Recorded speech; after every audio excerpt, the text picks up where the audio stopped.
तो मंगल लक्ष्मी के आज के एपिसोड में आपने देखा कि आदित्य नील को देखने और यह सोचने से होती है कि वह क्या कर रहा है। वह उसे बदतमीज़ कहता है। आदित्य मंगल को उसकी डिलीवरी के अस्पताल की रिकॉर्ड बुक दिखाता है और बताता है कि उनका पहला बच्चा लड़का था, ईशाना उनकी बेटी नहीं है। मंगल को पुष्पा के शब्द याद आते हैं कि नील उसका बेटा है। वह बेहोश हो जाती है। आदित्य मंगल से सच्चाई स्वीकार करने के लिए कहता है। मंगल आदित्य को नील की तस्वीर दिखाते हुए उसे गले लगाकर रोती है। कोई चुपके से आदित्य और मंगल की तस्वीर क्लिक करता है। आदित्य मंगल को शांत होने के लिए कहता है। उसे याद दिलाता है कि उसे इस घटना को 16 साल हो गए हैं। एक नर्स ने आदित्य को एक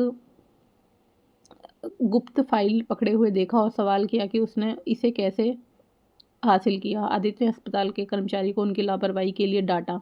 मंगल ने आदित्य से इसके बारे में किसी को ना बताने के लिए कहा। आदित्य को अफसोस है कि मंगल की पहली डिलीवरी वहीं हुई थी। आदित्य उसे सलाह देता है कि वह दूसरों से जानने से पहले ईशाना से बात करे और कहता है कि वह चला जाएगा।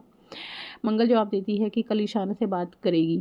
आदित्य घर लौटता है और सौम्या उसे मंगल के साथ एक अखबार की तस्वीर दिखाती है। उसे भिड़ जाती है। वह उस पर उसका और उनके बच्चों का ध्यान न रखने का आरोप लगाती है। आदित्य क्लियर कहता है कि केवल मंगल को आश्वासन दे रहा था। जब उसे पता चला था कि ईशाना उनकी बेटी नहीं है तो उनका वास्तव में एक बेटा है। चौंक कर सौम्या एक कॉफ़ी मग गिरा देती है। कुसुम वहाँ आती और पूछती क्या हुआ। सौम्या को अपने स्वास्थ्य का ध्यान रखने के लिए सलाह देती है। कहती है कि तनाव बच्चे को प्रभावित कर सकता है। जब कुसुम पूछती है कि आदित्य ने कुछ कहा तो सौम्या यह कहकर बात को छुपाती है कि यह सिर्फ मूड स्विंग है और कुसुम झूठ लेने चली जाती है और कहती है कि ऐसी हालत में ऐसा होता है। बाद में मंगल ईशाना को सच बताने का फैसला करते हैं। ईशाना पूछती है कि वह क्या है और मंगल बताती है कि वह उसकी सगी बेटी नहीं है। मंगल उसे विनती करती है कि वह उसकी बात मान ले, लेकिन ईशाना मना कर देती है। अचानक कुकर में धमाका होता है और मंगल ईशाना को वहाँ से हटने के लिए कहती है, लेकिन उसे पता चलता है कि ईशाना असल में वहाँ है ही नहीं, वह उसकी कल्पना थी।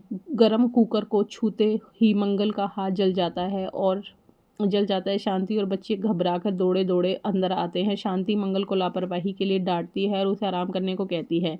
ईशाना रसोई करने की पेशकश करती है और मंगल मन ही मन उसे जल्द ही सच बताने का वादा करती है।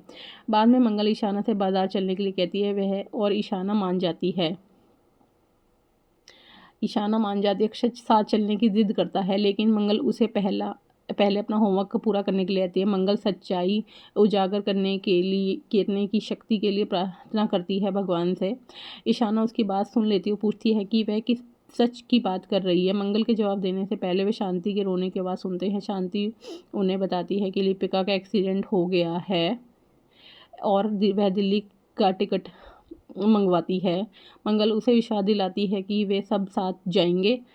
ईशाना फिर से सच्चाई के बारे में पूछती है, लेकिन मंगल उसे टाल देती है। सभी को सामान पैक करने के लिए कहती है। मंगल नील को फ़ोन करती है, लेकिन कॉल कनेक्ट नहीं होती। वह उसे अपने माँ और अपना ख्याल रखने का मैसेज देती है और कहती है कि वह दिल्ली जा रही है, जल्दी लौट के आएगी। नील मैसेज पढ़ता है और सोचता है कि मंगल इतना भावुक क्यों लग रही है, मानो वह उसकी माँ हो। मंगल और उसका परिवार हवाई अड्डे के लिए निकल पड़ते हैं, जबकि सौम्या की टैक्सी विपरीत दिशा से गुजरती है और वह रास्ते में एक दूसरे को देख नहीं पाते हैं। अब आगे के एपिसोड में आप देखिए कि घर पहुंचकर क्या लिपिका का कितना एक्सीडेंट हुआ है और क्या आदित्य मंगल को सौम्या की प्रेगनेंसी की बात बता पाएगा और ये बात सुनकर बच्चों पे क्या बीतेगी।